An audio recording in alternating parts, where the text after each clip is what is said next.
രാധികയോട് കാര്യങ്ങൾ വൈദ്യു വിളിച്ച് പറഞ്ഞപ്പോൾ ദിയെ രാധികയുടെ അടുത്തേക്ക് അയക്കാൻ പറഞ്ഞു. വിവാഹമായിട്ട് രാത്രിയിൽ ചന്തു അവിടുന്ന് മാറി നിൽക്കുന്നത് ശരിയല്ലെന്ന് രാധിക പറഞ്ഞു. വിക്കി ഷൂട്ടിനായി നേപ്പാളിലാണെന്നും 1 മാസം കഴിഞ്ഞേ അവൻ വരുമെന്നും രാധിക പറഞ്ഞു. ഒടുവിൽ ദിയെ രാധിക തന്നെ കൂട്ടിക്കൊണ്ടുപോയി. ഡ്രസ്സ് തയ്പ്പിച്ചു വാങ്ങാൻ അനുവിനൊപ്പം സ്റ്റിച്ചിങ് സെന്ററിൽ ഇറങ്ങിയതാണ് വൈദ്യു. സാരിയുടെ ബ്ലൗസും ഹൽദിയുടെ ഡ്രസ്സുമായിരുന്നു തയ്ക്കാൻ കൊടുത്തിരുന്നത്. പിന്നെ ഉണ്ണിയമ്മയുടെ സാരിയുടെ ബ്ലൗസും. ഞാൻ ഒരുപാട് വട്ടം പറഞ്ഞതാനു ഹൽദിയും മെഹന്തിയും ഒന്നും വേണ്ടെന്ന്. ആരോട് പറയാൻ, ആര് കേൾക്കാൻ? ഡോക്ടറിനാണ് ഇതെല്ലാം വാശി നടത്താൻ. വൈദ്യു മുഖം വീർപ്പിച്ചു പറഞ്ഞപ്പോൾ അനു ചിരിച്ചുപോയി. എടി പെണ്ണെ, അന്ന് നിന്റെ കല്യാണം നടന്നത് ഏത് സാഹചര്യത്തിലാണെന്നറിയാലോ? വിരലിൽ എണ്ണാമെന്ന കുറച്ചുപേര് മാത്രമാണ് പങ്കെടുത്തൊരു ചടങ്ങായിരുന്നു അത്. അല്ല, നാടകമെന്ന് പറയുന്നതായിരിക്കും ശരി. വൈദ്യു, ഇതാണ് നിന്റെ യഥാർത്ഥ വിവാഹം. ഇൻസെക്യൂരിറ്റീസും അപകർഷതാബോധവും ഒക്കെ മാറ്റിവെച്ച് ഓരോ നിമിഷവും ആസ്വദിക്കു വൈദ്യു. അനുവിൻ്റെ വാക്കുകൾ മനസ്സിരുത്തി ആലോചിച്ചു വൈദ്യു. ഹിരൺമയി പറഞ്ഞതനുസരിച്ച് അവർ രണ്ടുപേരും കോഫി ഷോപ്പിൽ വന്നതാണ്. വൈദ്യുവും അനുവും. അനു തിരിഞ്ഞു നോക്കുമ്പോൾ ഹിരൺമയും ചാരുവും കൂടി നടന്നു വരുന്നുണ്ട്. പിന്നാലെ കൂളിംഗ് ഗ്ലാസും വെച്ച് ഇൻഷർട്ട് ചെയ്ത് സ്റ്റൈലിൽ നടന്നു വരുന്നവനെ അറിയാതെ വാ തുറന്ന് നോക്കിയിരുന്നു പോയി വൈദ്യു. അനു അത് കണ്ട് ചിരിച്ചുകൊണ്ട് അവളുടെ കയ്യിൽ തട്ടി. ഉടനെ വൈദ്യു തല കുടഞ്ഞ് ഗൗരവം വരുത്തിയിരുന്നു. അത് കണ്ട് വിക്രം പുച്ഛത്തോടെ നോക്കി. ചാരു ഓടി വന്ന് വൈദ്യുവിനെ കെട്ടിപ്പിടിച്ച് കവിളിൽ ഉമ്മ വെച്ചു. വൈദ്യു തിരികെയും. 6 ചെയറുകളുള്ള ഒരു ടേബിളിൻ്റെ കോർണറിലാണ് അവർ ഇരുന്നത്. കഴിക്കാൻ എന്താ വേണ്ടേ? ഞങ്ങൾക്ക് 3 പേർക്കും വിശപ്പുണ്ട്, ഹിരൺമയി പറഞ്ഞപ്പോൾ വൈദ്യു അനുവിനെ നോക്കി. അനു ഒന്നും വേണ്ടെന്ന് തലയാട്ടുന്നുണ്ട്. ഒരാളെ കൂടി വിളിച്ചിട്ടുണ്ട്, ഹിരൺമയി പറഞ്ഞപ്പോൾ എവിടുന്നോ ചാടി വന്ന കുരങ്ങനെ പോലെ സഞ്ജു പ്രത്യക്ഷപ്പെട്ടു. ചാരു മുഖം വീർപ്പിച്ചു വെച്ച് അത് കണ്ടു. എടാ കൊരങ്ങ, നീ എങ്ങനെ? അനു അവനെ കണ്ടപാടെ ചോദിച്ചു. നിന്നെയൊക്കെ പോലെ അല്ലടി, പേരിന് മാത്രമേ ഉള്ളൂ ഫ്രണ്ട്ഷിപ്പ്, സഞ്ജു പുച്ഛിച്ചുകൊണ്ട് പറഞ്ഞു. പിന്നെ ലേഡീസ് സ്റ്റിച്ചിങ് സെന്ററിൽ നിനക്ക് ചുരിദാർ തയ്ക്കാൻ വിളിച്ചോണ്ട് പോണോ? അനു പറഞ്ഞപ്പോൾ ചാരു പൊട്ടിച്ചിരിച്ചുകൊണ്ട് ഹിരൺമയുടെ തോളിൽ ചാരി. സഞ്ജു അവളെ കണ്ണുരുട്ടി നോക്കി. മതി മതി, ഫുഡ് ഓർഡർ ചെയ്യാം. ആർക്കൊക്കെ എന്തൊക്കെ വേണമെന്ന് മെനു കാർഡ് നോക്കി പറഞ്ഞു. വിക്രം ഗൗരവത്തിൽ പറഞ്ഞുകൊണ്ട് മെനു കാർഡ് എടുത്ത് വൈദ്യുവിന് കൊടുത്തു. അതെന്താ, ഭാര്യയ്ക്ക് മാത്രമേ കാർഡ് കൊടുക്കുമോ? സഞ്ജു വിക്രത്തെ ചൊറിഞ്ഞു. നിനക്കുള്ളത് ഞാൻ ഓർഡർ ചെയ്യാം. വിക്രം അതും പറഞ്ഞ് മെനു കാർഡിൽ നോക്കി. വെയിറ്റർ വന്നപ്പോൾ വിക്രം ഓർഡർ കൊടുത്തു. വിക്രം സൺഗ്ലാസ് ഊരി അവൻ്റെ ഷർട്ടിൽ തൂക്കിയിട്ടു. എന്നിട്ട് താടിയിൽ കൈയൂന്നി വൈദ്യുവിനെ ഉളികണ്ണിട്ട് നോക്കി. അവൾ സഞ്ജു എന്തോ പറഞ്ഞപ്പോൾ അവനെ കണ്ണുരുട്ടി നോക്കുന്നുണ്ട്. ടേബിളിൻ്റെ അടിയിലൂടെ വിക്രം ഷൂ കൊണ്ട് വൈദ്യുവിൻ്റെ കാലിലൊന്ന് തട്ടി. വൈദ്യു താഴേക്ക് നോക്കിയപ്പോൾ വിക്രം ഒന്നും അറിയാത്തതുപോലെ ഇരുന്നു. വൈദ്യു പിന്നെയും നേരെ ഇരുന്നപ്പോൾ വിക്രം അതുതന്നെ ആവർത്തിച്ചു. വൈദ്യു വിക്രത്തിൻ്റെ കാലിനിട്ടൊരു ചവിട്ട് കൊടുത്തു. വിക്രം അവളെ തറപ്പിച്ചു നോക്കി. വൈദ്യു വിജയ ചിരിയോടെ അവനെ നോക്കി. ഫുഡ് വന്നപ്പോൾ ഫ്രൈഡ് റൈസും ബിരിയാണിയും ഉണ്ടായിരുന്നു. ചാരുവിന് ഹക്ക നൂഡിൽസ് ആയിരുന്നു. സഞ്ജുവിന് ഫ്രൈഡ് റൈസും ചില്ലി മഞ്ചൂരിയനും. അതൊന്ന് ടേസ്റ്റ് ചെയ്തപ്പോൾ തന്നെ സഞ്ജു വാ നീറി വിക്രത്തെ നോക്കി. നീ അതെല്ലാം കഴിച്ചിട്ട് എഴുന്നേറ്റാൽ മതി. സാധാരണ പോലെയല്ല, നല്ല എരിവുണ്ട്. നിനക്ക് വേണ്ടി സ്പെഷ്യലായി വരുത്തിയതാ. സഞ്ജു ദയനീയമായി അവനെ നോക്കി. ഹിരൺമയി ചില്ലി ചിക്കൻ എടുത്ത് സഞ്ജുവിന് കൊടുത്തു. നീ ഇത് കഴിക്കും സഞ്ജു, അത് അവൻ ഇഷ്ടപ്പെട്ട ഡിഷാ. അവൻ പലതും പറയും. സഞ്ജു ആശ്വാസത്തോടെ കഴിച്ചു. കുഞ്ഞേട്ടാ, ചേച്ചിക്ക് വാരിക്കൊടുക്ക്, ചാരു പെട്ടെന്ന് പറഞ്ഞപ്പോൾ വൈദ്യു അവളെ മിഴിച്ചു നോക്കി. വിക്രം അവളെ നോക്കി കണ്ണുരുട്ടി. അവക്കെന്താ കൈ വയ്യേ വാരി കഴിക്കാൻ? വിക്രം പറഞ്ഞപ്പോൾ ചാരു മുഖം വീർപ്പിച്ചു. തനി വിട്ടുപോത്ത്, ചാരു പിറുപിറുത്തുകൊണ്ട് കഴിച്ചു. ഭക്ഷണം കഴിച്ച് ജ്യൂസും കുടിച്ചു കഴിഞ്ഞ് വിക്രം വാഷ് ചെയ്ത് ബില്ല് ചെയ്യാൻ പോയി. വൈദ്യു സ്റ്റെപ്പ് ഇറങ്ങി നിന്നപ്പോൾ വീഴാനാഞ്ഞതും വിക്രം അവളെ ചേർത്ത് പിടിച്ചിരുന്നു. വൈദ്യു പേടിച്ചു പോയിരുന്നു. അവളുടെ വേഗമേറിയ ഹൃദയമിടിപ്പ് വിക്രം തിരിച്ചറിഞ്ഞു. അയ്യോ ഓക്കെ, അവൻ അലിവോടെ ചോദിച്ചപ്പോൾ അവൾ തലയാട്ടി. വിക്രം അവളെ നേരെ നിർത്തി. ഹിരൺമയി വന്നപ്പോൾ വിക്രം അവനെ നോക്കി. ഏട്ടാ, കാർ എനിക്ക് വേണം, ഞങ്ങൾക്ക് ഒരിടം വരെ പോകാനുണ്ട്. വൈദ്യുവിനെ നോക്കിക്കൊണ്ട് വിക്രം പറഞ്ഞപ്പോൾ വൈദ്യു അവനെ സൂക്ഷിച്ചു നോക്കി. അപ്പോൾ ഞാനോ? അനു പറഞ്ഞു. നിന്നെ ഞാൻ കൊണ്ടാക്കാം കട്ടുറുമ്പേ, സഞ്ജു പറഞ്ഞു. നീ പോയിക്കോ, ഉർവശിയുടെ വണ്ടിയുടെ കീതാ, ഞാനും ചാരു അതിൽ പോവാം, ഹിരൺമയി പറഞ്ഞപ്പോൾ വൈദ്യു അവന് കീ കൊടുത്തു. വണ്ടിയിൽ ഒരു ഹെൽമെറ്റ് കൂടി ഇരിപ്പുണ്ട്, ചാരുവിന് കൊടുത്തേക്ക് സർ. വൈദ്യു തൻ്റെ കയ്യിലെ ഹെൽമെറ്റ് ഹിരൺമയിക്ക് കൊടുത്തിട്ട് പറഞ്ഞു. അവർ 4 പേരും പോയി കഴിഞ്ഞപ്പോൾ വൈദ്യു വിക്രത്തെ നോക്കി. വാ. വിക്രം മുൻപിൽ നടന്നപ്പോൾ വൈദ്യു പിന്നാലെ പോയി. അവൻ തന്നെ ഡോറ് തുറന്നു കൊടുത്തു. അവൾ മിഴിച്ചു നോക്കിക്കൊണ്ട് കയറിയിരുന്നു. കൊല്ലാനാണോ വളർത്താനാണോ ഈശ്വര? വൈദു സ്വയം പറഞ്ഞുകൊണ്ട് ഡ്രൈവ് ചെയ്യുന്നവനെ നോക്കി. ഒരു മൂളിപ്പാട്ടോടെ ചെറുചിരിയോടെ ഡ്രൈവ് ചെയ്യുകയാണ് അവൻ. സ്റ്റീരിയോയിൽ നിന്ന് ഉയർന്നു കേൾക്കുന്ന പാട്ടിനൊപ്പം വിക്രത്തിന്റെ ചുണ്ടുകളും അനങ്ങുന്നുണ്ട്. മൂളിപ്പാട്ട് പാടി ഡ്രൈവ് ചെയ്യുന്നവനെ വൈദു നോക്കിയിരുന്നു. എങ്ങോട്ടാണ് പോകുന്നത് എന്ന് ചോദിക്കണമെന്നുണ്ടായിരുന്നു. പക്ഷേ ചോദിച്ചാൽ ചാടിക്കടിക്കാൻ വരുമെന്ന് ഉറപ്പാണ്. ബീച്ച് റോഡിലേക്ക് വണ്ടി തിരിയുന്നത് കണ്ട് വൈദു അവനെ നോക്കി. ലൈൻ ബീച്ച് റിസോർട്ടിൽ അവൻ കാർ നിർത്തി. പുറത്തിറങ്ങി കീ സെക്യൂരിറ്റിയെ ഏൽപ്പിച്ചു. അവിടെയുള്ളവരൊക്കെ അവനോട് ബഹുമാനത്തോടെ സംസാരിക്കുന്നുണ്ട്. വൈദുവിൻ്റെ കയ്യിൽ പിടിച്ചുകൊണ്ട് വിക്രം അകത്തേക്ക് നടന്നു. ചായ എല്ലാം ഓക്കെ അല്ലേ? റിസപ്ഷനിലെ പെൺകുട്ടിയോട് അവൻ ചോദിച്ചു. അവൾ പുഞ്ചിരിയോടെ എസ് പറഞ്ഞു. She's my fiancee, Urvashi. വൈദുവിനെ അവൻ അവൾക്ക് പരിചയപ്പെടുത്തി കൊടുത്തു. Welcome ma'am. അവൾ കയ്യിൽ കരുതിയ ബൊക്കെ വൈദുവിന് കൊടുത്തു. വൈദു അത് പുഞ്ചിരിയോടെ വാങ്ങി. മുന്നോട്ട് നടക്കുമ്പോൾ മനസ്സിലായിരുന്നു വിക്രത്തിൻ്റെ സ്വന്തം റിസോർട്ടാണ് അതെന്ന്. റൂമിലേക്ക് അവൻ അവളെയും കൊണ്ട് കയറിയപ്പോൾ വൈദുവിൻ്റെ ഉള്ളിലൊരു വെള്ളിടി വെട്ടി. റിസോർട്ടിൽ ഒരു റൂമിൽ തനിച്ച് അവൻ്റെ ഒപ്പം എന്താണ് ഉദ്ദേശമെന്ന് മനസ്സിലാകുന്നില്ല. കയ്യിലെ ബൊക്കയിൽ അമർത്തിപ്പിടിച്ച് വൈദു അങ്ങനെ തന്നെ നിന്നു. വിക്രം വാഷ്റൂമിൽ കയറി ഫ്രഷായി വന്നു. പെട്ടെന്ന് പോയി ഫ്രഷായി വാ. വെയിറ്റ് ചെയ്യാൻ എനിക്ക് വയ്യ. എനിക്കെല്ലാം പെട്ടെന്ന് ചെയ്താണ് ശീലം. പിന്നെ ഈ ബോക്സിൽ നിനക്കുള്ള ഡ്രസ്സുണ്ട്. ഇപ്പം തന്നെ നീ ആകെ മുഷിഞ്ഞിരിക്കുക. സോ എനിക്കല്പം വൃത്തിപ്രാന്തുണ്ടേ. പെട്ടെന്ന് പോ. വൈദു അവനെ തുറച്ചു നോക്കി. നിങ്ങളുടെ ഉദ്ദേശം എന്താ? എന്തിനാ എന്നെ ഇവിടെ കൊണ്ടുവന്നത്? എനിക്ക് പോകണം, മാറങ്ങോട്ട്. അവനെ തള്ളി മാറ്റി ഡോറിൻ്റെ അടുത്തേക്ക് പോയതും വിക്രം അവളെ പിടിച്ചു വലിച്ചു. നിങ്ങളുടെ ഉദ്ദേശം എന്താ? എന്തിനാ എന്നെ ഇവിടെ കൊണ്ടുവന്നത്? എനിക്ക് പോകണം. ഞാൻ തീരുമാനിക്കാതെ, ഞാൻ പറയാതെ ഈ മുറി വിട്ട് നീ എങ്ങോട്ടും പോവില്ല. പറയുന്നത് അനുസരിക്കുന്നതാണ് നല്ലത്. അവളുടെ കണ്ണുകളിൽ നോക്കി കൂർമ്മതയോടെ അവൻ പറഞ്ഞപ്പോൾ വൈദു പിടിവിട്ട് വാഷ്റൂമിൽ കയറി വാതിലടച്ചു. ഉള്ളിൽ അപ്പോഴും അവൻ തെറ്റായി ഒന്നും ചെയ്യില്ലെന്ന വിശ്വാസം തന്നെയാണ് അതിന് കാരണം. എങ്കിലും ഉള്ളിൽ എവിടെയോ ഒരു ഭീതി നിറയുന്നു. കുളിച്ചിട്ട് ഡ്രസ്സില്ലാതെ വന്ന് സസ്പെൻസ് ഇപ്പോഴേ പൊട്ടിക്കാനാണ് ഉദ്ദേശം?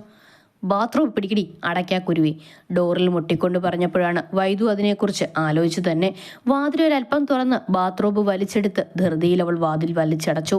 വിക്രത്തിന് ചിരി വന്നു അവളുടെ കാട്ടിക്കൂട്ടലുകൾ കണ്ട്. കുളി കഴിഞ്ഞ് ബാത്റൂം ചുറ്റി പരിങ്ങിക്കൊണ്ട് വൈദു ബാത്റൂമിൽ നിന്ന് പുറത്തേക്കിറങ്ങുമ്പോൾ വിക്രം റൂമിൽ. അവൾ ആശ്വാസത്തോടെ ബെഡിലിരിക്കുന്ന ബോക്സിലേക്ക് നോക്കി. അത് ഓപ്പൺ ചെയ്ത് നോക്കിയപ്പോൾ ഇളം നീല നിറത്തിൽ നിറയെ മുത്തുകൾ തുന്നിയ ഒരു ഗൗണായിരുന്നു അതിൽ. വൈദുവിൻ്റെ കണ്ണുകൾ മിഴിഞ്ഞുപോയി. അവൾ അതെടുത്ത് നിവർത്തി നോക്കി. സിൻഡ്രല്ല മോഡലിൽ ഉള്ളൊരു ഗൗൺ. അപ്പോഴേക്കും ബാൽക്കണി ഡോർ തുറന്ന് വിക്രം വന്നു. ഇത്തവണ അവനെ കണ്ട് അവൾ മിഴിച്ചു നോക്കി. തൂവെള്ള നിറത്തിൽ ഉള്ള ഷർട്ടും ബ്ലാക്ക് പാൻസും ഇട്ടിട്ടുണ്ട്. നെഞ്ചുവരെ ബട്ടൺസ് തുറന്നിട്ടിട്ടുണ്ട്. കഴുത്തിലൊരു സിൽവർ ചെയിൻ, കയ്യിൽ തൂങ്ങിക്കിടക്കുന്ന പ്ലാറ്റിനും ബ്രേസ്ലെറ്റ്. വായി നോക്കിക്കഴിഞ്ഞ് പോയി ഡ്രസ്സ് ചെയ്തിട്ട് വാടി. അവൻ്റെ അലർച്ചയാണ് അവളെ ബോധത്തിലെത്തിച്ചത്. വൈദു ബോക്സുമായി ചെറുതായി തിരിച്ചിട്ടുള്ള ഒരിടത്തേക്ക് പോയി. ഗൗൺ ഇട്ട് വരുമ്പോൾ വിക്രം റൂമിലില്ലായിരുന്നു. പകരം 2 സ്ത്രീകൾ അവിടെ നിൽപ്പുണ്ടായിരുന്നു. വൈദു ഒന്ന് പരിഭ്രമിച്ചു. പേടിക്കണ്ട മാം, ഞങ്ങൾ സാറ് പറഞ്ഞിട്ട് വന്നതാണ്. മാം ഇങ്ങോട്ടിരിക്കൂ, ഞങ്ങൾ മാമിനെ റെഡിയാക്കാൻ വന്നതാണ്. മിററിന് മുൻപിലെ ചെയർ നീക്കിയിട്ടുകൊണ്ട് രണ്ടാമത്തെ സ്ത്രീ പറഞ്ഞപ്പോൾ വൈദു ഒരു പാവ പോലെ ചെയറിലിരുന്നു. എല്ലാം കഴിഞ്ഞ് മിററിലേക്ക് നോക്കിയ വൈദുവിൻ്റെ കണ്ണുകൾ മിഴിഞ്ഞുപോയി. താനാണോ എന്ന് പോലും അവൾ സംശയിച്ചു പോയി. വൈദുവിനെ വിളിക്കാൻ വന്ന 2 പേരുടെ കൂടെ നടക്കുമ്പോഴും അവളുടെ കണ്ണുകൾ വിക്രത്തെ തിരഞ്ഞു. ഒരു വേള അവൻ തനിച്ചാക്കി പോയോ എന്ന് പോലും ഭയന്നു. മുൻപരിചയമില്ലാത്തവരോടൊപ്പം നടക്കുന്നതിൽ വൈദുവിന് ബുദ്ധിമുട്ട് തോന്നി. ബീച്ചിൽ അതിമനോഹരമായി അലങ്കരിച്ചിരിക്കുന്ന സ്ഥലത്തേക്കാണ് അവർ വൈദുവിനെ കൊണ്ടുപോയത്. വീഡിയോഗ്രാഫേഴ്സ് അടക്കം അവിടെ നിൽക്കുന്നുണ്ടായിരുന്നു. അപ്പോഴേക്കും അവർക്ക് നിർദ്ദേശം കൊടുത്തുകൊണ്ട് നിന്ന വിക്രം തിരിഞ്ഞു നോക്കി. ഒരു വേള അവൻ കണ്ണെടുക്കാതെ അവളെ നോക്കി നിന്നു. അറിയാതെ തന്നെ വിക്രം മുന്നോട്ട് നടന്നു. അവളുടെ നേർക്ക് കൈ നീട്ടി.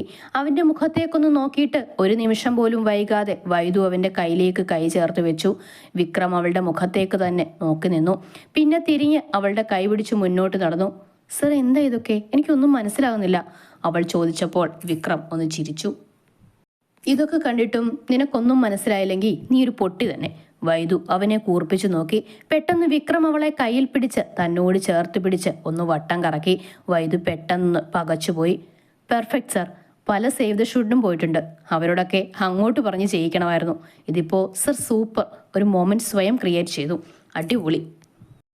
വീഡിയോഗ്രാഫർ പുഞ്ചിരിയോടെ പറഞ്ഞപ്പോൾ വൈദു മുഖം വീർപ്പിച്ച് വിക്രത്തെ നോക്കി. അപ്പോൾ ഇത് സേവ് ദ ഷൂട്ടായിരുന്നോ? അതെ, നേരത്തെ അറിഞ്ഞെങ്കിൽ മുങ്ങാനായിരുന്നല്ലേ? വൈദു മുഖം വീർപ്പിച്ചു. വിക്രം അവളുടെ വീർത്ത കവളിൽ അമർത്തി ചുംബിച്ചു. പെട്ടെന്നായതുകൊണ്ട് വൈദു കണ്ണുമിഴിച്ചു നിന്നു. അതും അവർ ഷൂട്ട് ചെയ്യുകയും ഫോട്ടോയും എടുക്കുകയും ചെയ്തു. വൈദു ആകെ ചൂളിപ്പോയി. പിന്നെ കുറേ നേരം അവർ പറഞ്ഞ പോസിലും അതിൻ്റെ ഇടയിൽ കൂടെ വിക്രം തൻ്റെ സ്വന്തം പോസിലും നിന്നുകൊടുത്തു. പലപ്പോഴും അവൻ്റെ നോട്ടത്തിൽ വൈദു തളർന്നുപോയി. പലപ്പോഴും അവൻ്റെ കുസൃതിയിൽ അവൾ മിഴിച്ചു നോക്കിപ്പോവും. കാണ്ടാമൃഗം തന്നെയാണോ അവനെന്ന് തോന്നിപ്പോകും. തൊട്ടടുത്ത നിമിഷം പുച്ഛം വാരി വിതറുകയും ചെയ്യും. അവനെ ഒരിക്കലും പൂർണ്ണമായി മനസ്സിലാക്കാൻ കഴിയില്ലെന്ന് വൈദുവിന് മനസ്സിലായി. ഷൂട്ട് കഴിഞ്ഞ് വൈദു നന്നായി തളർന്നു തുടങ്ങി. വിക്രം അവളെയും കൂട്ടി റൂമിലേക്ക് പോയി. അവർക്കുള്ള ജ്യൂസും സ്നാക്സും എല്ലാം റൂമിൽ വന്നു. വൈദു ജ്യൂസ് എടുക്കാൻ പോയപ്പോൾ വിക്രം അവളെ തറപ്പിച്ചു നോക്കി. ഇത് കുടിക്കാനല്ലേ കൊണ്ടുവന്നേ? വൈദു ദേഷ്യത്തോടെ ചോദിച്ചു പോയി. അതെനിക്കും അറിയാം. ആദ്യം പോയി ഡ്രസ്സ് മാറ്റിയിട്ട് കുടിക്കുക. അതിൽ ജ്യൂസ് വീഴ്ത്തി നാശമാക്കാതെ. ഓ വൃത്തിപ്രാന്തൻ, ഇതിനെ ഞാൻ എങ്ങനെ സഹിക്കും? ഇതിൻ്റെ കൂടെ ഞാൻ എങ്ങനെ ജീവിക്കും എൻ്റെ ദൈവമേ? വൈദു ചവിട്ടിത്തുള്ളിക്കൊണ്ട് ഡ്രസ്സ് മാറാൻ പോയപ്പോൾ അവിടെ മറ്റൊരു കവറിരുന്നു. അതൊരു സാധാരണ കുർത്തയും പാൻറ്റുമായിരുന്നു. അവളതെടുത്തിട്ട് വന്നു. പെട്ടെന്ന് വൈദു കണ്ണുമിഴിച്ച് കണ്ണുപൊത്തി അയ്യേ എന്ന് പറഞ്ഞ് തിരിഞ്ഞു നിന്നു. ഷർട്ട്ലെസ്സായി നിൽക്കുകയായിരുന്നു വിക്രം. അയ്യടാ നാണക്കാരി, ആണുങ്ങൾ ഷർട്ടിട്ടില്ലെന്നും പറഞ്ഞ് ഒരു കുഴപ്പമില്ല. നിന്റെ അലവലാതി ഭർത്താവ് സിനിമയിൽ ഇതുപോലല്ലേ നിൽക്കുന്നേ? അത് നിനക്ക് കുഴപ്പമില്ലല്ലേ? വൈദു പെട്ടെന്ന് തിരിഞ്ഞ് അവരെ തറപ്പിച്ചു നോക്കി. അങ്ങരുടെ കാര്യം ഇതിന് ഇവിടെ പറയുന്നേ? വൈദു തുള്ളിക്കൊണ്ട് പറഞ്ഞു. പിന്നെ ഞാൻ നിന്നെ കെട്ടാൻ പോകുന്നവനാ. ഇനി പലതും നീ കാണേണ്ടതല്ലേ? ഇപ്പോഴേ ഒരു ട്രെയിനിങ് ആവട്ടെ. ഈ വഷള്, വൈദു ചമ്മിക്കൊണ്ട് പറഞ്ഞു. വിക്രം അവളെ ഒറ്റ വലിക്ക് നെഞ്ചോട് ചേർത്തു. അവൻ്റെ നഗ്നമായ നെഞ്ചിൽ വൈദു അമർന്നു നിന്നു. അവളുടെ ഉള്ളിലൂടെ ഒരു മിന്നൽ പാഞ്ഞുപോയി. വിക്രത്തിൻ്റെ കൈകൾ അവളുടെ അരയിൽ അമർന്നു. എൻ്റേത് മാത്രമല്ല, നിൻ്റേത് പലതും ഞാനും കാണും. ഇനി അങ്ങോട്ട് നീയും ഞാനും. ബാക്ക് പറയും മുൻപേ വൈദു കൈകൊണ്ട് അവൻ്റെ വാ മൂടി. വിക്രം ഒന്നുകൂടി അവളെ അമർത്തിപ്പിടിച്ചപ്പോൾ വൈദുവിൽ നിന്നൊരു ഏങ്ങൽ ഉയർന്നു. വിക്രത്തിൻ്റെ സിരകളിൽ ലഹരി പടർന്നൊരു തരം ശീൽക്കാരം പോലെ അവളെ ഭിത്തിയോട് ചേർത്ത് നിർത്തി വിക്രം അവളോട് അമർന്നു നിന്നു. വൈദു വെട്ടി വിയർത്ത് അവനെ നോക്കിപ്പോയി. സർ, വിറയലോടെ അവൾ വിളിച്ചപ്പോൾ വിക്രത്തിൻ്റെ അധരങ്ങൾ അവളുടെ നെറ്റിയിൽ അമർന്നു. വൈദുവിൻ്റെ കണ്ണുകൾ കൂമ്പിയടഞ്ഞു. അവിടുന്ന് അവൻ്റെ ചുണ്ടുകൾ അവളുടെ മുഖം മുഴുവൻ ചൂടുപടർത്തി. ഒടുവിൽ അധരങ്ങൾ കവർന്നെടുത്തപ്പോൾ വൈദു കണ്ണുമിഴിച്ചു നോക്കി. അവളുടെ കൈവിരലുകൾ അവൻ്റെ ചുമലിൽ കുത്തിയമർന്നു. ജീവിതത്തിൽ ആദ്യമായി ആഴത്തിൽ പതിഞ്ഞൊരു ചുംബനം വൈദു അറിഞ്ഞു. ആത്മാവ് വരെ തൊടുന്ന ചുംബനം. കുറച്ചുനേരം ആ അനുഭൂതിയിൽ തളർന്നു പോകുകയായിരുന്നു വൈദു. പിന്നെ വിറയലോടെ അവനെ തള്ളി മാറ്റി. വേണ്ട, കിതപ്പോടെ അവൾ പറഞ്ഞപ്പോൾ വിക്രം ചുണ്ടു തുടച്ചുകൊണ്ട് അവൾക്കിരുവശവും കൈകുത്തി ചുമരിൽ ഒന്നുകൂടി ചേർത്ത് നിർത്തി. തുടങ്ങി വെക്കുന്നത് എന്തും ഞാനായി തന്നെ അവസാനിപ്പിക്കുന്നതാണ് എൻ്റെ പതിവ്. വൈദു കണ്ണുമിഴിച്ച് അവനെ നോക്കി. അതൊക്കെ കല്യാണം കഴിഞ്ഞിട്ട് മതി. എനിക്കിഷ്ടമല്ല. അത് നീയാണ് തീരുമാനിക്കുന്നത്. അതെ, എൻ്റെ ശരീരത്തിൽ അനുവാദമില്ലാതെ ആരും തൊടുന്നത് എനിക്കിഷ്ടമല്ല. എന്നിട്ടിപ്പോൾ വായും തുറന്ന് നിന്നതോ? എന്തേ പിടിച്ചു മാറ്റാഞ്ഞേ? വൈദു അവനെ കൂർപ്പിച്ചു നോക്കി. അത് പിന്നെ ഒരു തടിയൻ്റെ കയ്യിൽ അകപ്പെട്ടു പോയാൽ ഞാൻ എങ്ങനെ എതിർക്കും? വിക്രം സ്വയം ഒന്ന് നോക്കി. തടിയനോ? ഞാനോ? എടി മുരിങ്ങക്കോലെ, എൻ്റെ ഫിറ്റ് ബോഡി നീ കളിയാക്കുന്നോ? വിക്രം അവളെ കണ്ണുരുട്ടി നോക്കിയപ്പോൾ വൈദു വാ പൂട്ടി മിണ്ടാതെ നിന്നു. അവൻ അവളിൽ നിന്നും പിന്തിരിഞ്ഞു നടന്നപ്പോൾ വൈദു അവൻ്റെ കയ്യിൽ പിടുത്തമിട്ടു. വിക്രം സംശയത്തോടെ അവളെ നോക്കി. അവൾക്ക് എന്തോ ചോദിക്കാനുണ്ടെന്ന് വിക്രത്തിന് മനസ്സിലായി.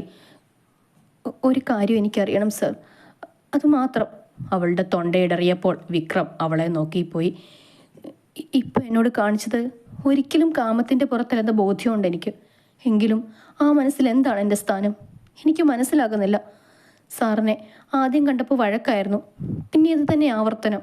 പെട്ടെന്നൊരു ദിവസം നിശ്ചയം നടക്കുന്നു, വിവാഹം ഉറപ്പിക്കുന്നു, രാത്രിയിൽ റൈഡിന് കൊണ്ടുപോകുന്നു, പനിയാണെന്നറിഞ്ഞ് മെഡിസിനുമായി വരുന്നു, ഇന്ന് സർപ്രൈസായി ഫോട്ടോഷൂട്ട്, പിന്നെ ഇപ്പോൾ ജീവിതത്തിൽ ആദ്യമായി. അത്രയും നേർമയോടെ വൈദു തലകുനിച്ചുകൊണ്ട് പറഞ്ഞപ്പോൾ വിക്രം അവളുടെ താടിത്തുമ്പ് പിടിച്ചുയർത്തി. അവൾ പിടച്ചിലോടെ അവനെ നോക്കി. നേർമയോടെ? അവൻ വല്ലാത്തൊരു ഭാവത്തിൽ ചോദിച്ചപ്പോൾ വൈദു ഉമ്മിനീരിറക്കിക്കൊണ്ട് അവനെ നോക്കി. ഐനോ, ജീവിതത്തിൽ ആദ്യമായാണ് നീ ചുംബിക്കപ്പെടുന്നതെന്ന്. അതുകൊണ്ടാണ് അത്രയും സോഫ്റ്റായി ഞാനത് ചെയ്തതും. പിന്നെ നീ പറഞ്ഞ കാര്യങ്ങൾ, ബിക്കോസ് ഒന്നും യാദൃശ്ചികമായി സംഭവിച്ചതല്ല, എല്ലാം പ്ലാനിങ് ആണ്. എല്ലാത്തിൻ്റെയും പിന്നിൽ എൻ്റെ ഈ കറുത്ത കരങ്ങളാണ്. വൈദു അവനെ കൂർപ്പിച്ചു നോക്കി. വിക്രം അവളുടെ ചുണ്ടുകളെ ഒന്ന് ഞെരടി അമർത്തി പിടിച്ചു. വൈദു ഒന്ന് ഏങ്ങിപ്പോയി. വിക്രം രാമകൃഷ്ണന് പെണ്ണിനെ വേദനിപ്പിക്കാൻ അറിയില്ല. പഞ്ചാരയടിച്ച് പിന്നാലെ നടക്കാൻ ഇഷ്ടവുമല്ല. റിവെഞ്ച് എന്ന് പറഞ്ഞ് ദ്രോഹിക്കാനും ഇഷ്ടമല്ല. പ്രേമിച്ച് നടക്കാനും അറിയില്ല. നേരെ വാ നേരെ പോ എന്ന പോളിസിയാണ് എനിക്ക്. പിന്നെ നിന്നോടുള്ള ഫീലിങ്സ്, അതിനിതുവരെ ഒരു ഇമാജിനേഷൻ കിട്ടിയിട്ടില്ല. എനിക്ക് നിന്നോട് വഴക്ക് കൂടാനും ഓരോന്ന് പറഞ്ഞ് ചൂടാകാനും പിന്നെ ചിലപ്പോൾ ഇതുപോലെ കടിച്ചു തിന്നാനും ഇഷ്ടമാണ്. അവളുടെ ചുണ്ടിലൊന്ന് പയ്യെ കടിച്ചുകൊണ്ട് വിക്രം പറഞ്ഞപ്പോൾ വൈദു എരിവ് വലിച്ചുപോയി. എൻ്റെ ജീവിതത്തിൽ ഞാൻ ഒരു ലൈഫ് പാർട്ണറെ കണ്ടെത്തി കഴിഞ്ഞു. ഇനിയുള്ള കാലം അവളായിരിക്കും എൻ്റെ സോൾമേറ്റ്. അവളെ എന്തും ചെയ്യാൻ എനിക്ക് തോന്നും. പക്ഷേ കരയിക്കില്ല, വേദനിപ്പിക്കില്ല. ടിപ്പിക്കൽ ഭർത്താക്കന്മാരെ പോലെ ആദ്യ രാത്രി തന്നെ ബലപ്രയോഗത്തിൽ കീഴ്പ്പെടുത്തില്ല. അതുവരെ ഇങ്ങനെയൊക്കെ ചെയ്യും. പിന്നെ അവൾ തന്നെ പറയും എന്നോട് അവളെ പൂർണ്ണയാക്കാൻ. അന്നു മാത്രമേ അവളിൽ ഞാൻ എല്ലാ അർത്ഥത്തിലും പ്രവേശിക്കൂ. വൈദുവിൻ്റെ കവിളുകളിൽ അറിയാതെ ചുവപ്പ് വന്നു. നാണത്തിൻ്റെ ചുവപ്പ്. ഈ മനുഷ്യൻ എന്തൊക്കെയാ പറയുന്നത്? അയ്യേ. അവൾ മുഖം പൊത്തി തിരിഞ്ഞ് ചുവരിൽ മുഖം അമർത്തി വെച്ചു. വിക്രം അരയിലൂടെ കൈയടച്ച് അവളുടെ കഴുത്തിൽ മുഖം ചേർത്തു വെച്ചു. വൈദു ഒന്ന് പൊള്ളിപ്പിടഞ്ഞുപോയി. എല്ലാത്തിനും ഉത്തരം കിട്ടിയല്ലോ, നേരെ വിരട്ടി. തിരിച്ചു പോണ്ടേ? നിനക്ക് കുഴപ്പമില്ലെങ്കിൽ ഇന്നിവിടെ സ്റ്റേ ചെയ്യാം. വൈദു ഞെട്ടിത്തിരിഞ്ഞ് അവനെ നോക്കി. കുസൃതിയോടെ നോക്കുന്നുണ്ടവൻ. വേണ്ട, എനിക്ക് വീട്ടിൽ പോകണം, അവൾ കൊച്ചുകുട്ടിയെ പോലെ ചുണ്ടു പിളർത്തിക്കൊണ്ട് പറഞ്ഞു.